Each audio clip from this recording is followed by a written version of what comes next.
The Lasso tool is one of Photoshop's most powerful selection tools. Hover over the icon in the toolbar, right-click, and you'll see 4 options. The Lasso tool itself allows you to select anything you want, simply by drawing around it like this. If you want to select an additional item, just hold down the Shift key and draw again. If you want to remove part of the shape, just hold down the Alt key on a PC or the Option key on a Mac and draw out the area you want to delete. If, on the other hand, you want to add a section, hold down the Shift key and draw it in.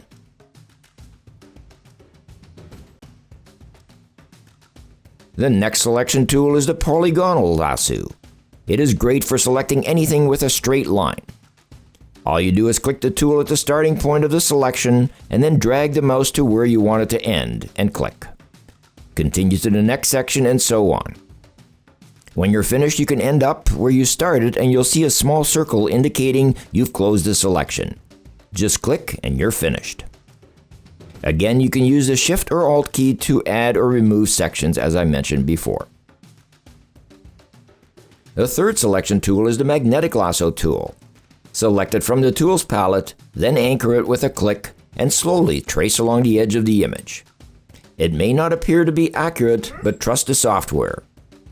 Because it is contrast-based, you may have to use the Alt or Option keys or the Shift key to add or subtract from your selection. The last selection brush is the Selection Brush tool. If you don't see it under the selection tools, you may need to update Photoshop to the latest version.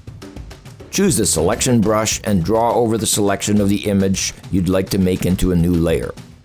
Now you can replace this selection by using generative fill. I'll type in bananas and hit enter. And bingo, we have bananas. And of course we have 3 images to choose from. Also remember, it creates this new selection on a separate layer. If you find the quality of the layer is not great, you can click on the Enhance Detail icon in the corner of the image and make it higher resolution. I found though the difference is not very noticeable.